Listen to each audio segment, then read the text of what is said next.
এটা কনভিন্স হয়ে গেছি যে আমাদের দেশ রেডি সোলারে যাওয়ার জন্য, এবং আমাদের সরকার জনাব তারেক রহমানের নেতৃত্বে দায়িত্বভার গ্রহণ করার পরেই উনি সোলার এনার্জিকে এবং উইন্ড এনার্জি এগুলোর উপরে অগ্রাধিকার দিয়েছেন।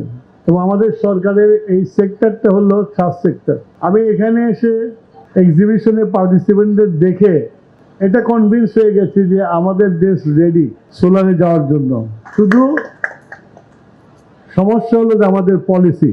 কিছুদিন আগে প্রধানমন্ত্রী আমাদের নেতৃত্বে একটা কমিটি করে দিয়েছে, যে কমিটি আপনাদেরকে কিভাবে পলিসি সাপোর্ট দিলে আমরা এটাকে খুব দ্রুত ইমপ্লিমেন্টেশন যেতে পারি সেই জন্য আমরা চেষ্টা করছি।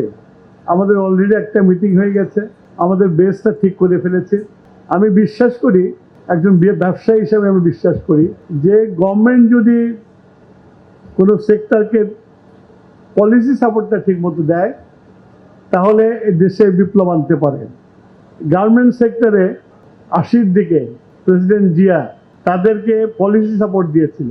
এই যে আজকে আপনারা বন্ডেড ওয়্যারহাউস, তারপর ব্যাক টু ব্যাক এলসি, যেটা দিয়ে বাংলাদেশে গার্মেন্টসের রেভলিউশন হয়ে গেল, যেটা দিয়ে বাংলাদেশের আমাদের গ্রামে গঞ্জের মেয়েদের চাকরির সংস্থান হলো, সেটা হওয়ার মূল কারণটা ছিল হলো পলিসি সাপোর্ট, এবং সেটা হচ্ছিল ব্যাক টু ব্যাক এলসি আর বন্ডেড ওয়্যারহাউস ফ্যাসিলিটি। এই দুইটা দিয়ে আজকে বাংলাদেশের সবচেয়ে বড় বৈদেশিক মুদ্রা রোজগার করার একমাত্র জায়গা।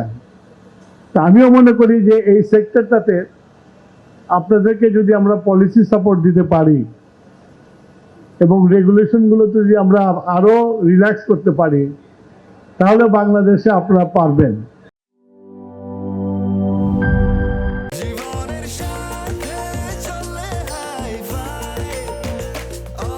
স্বাস্থ্যকর অল টাইম, সব সময় অল টাইম হেলদি লাইফ।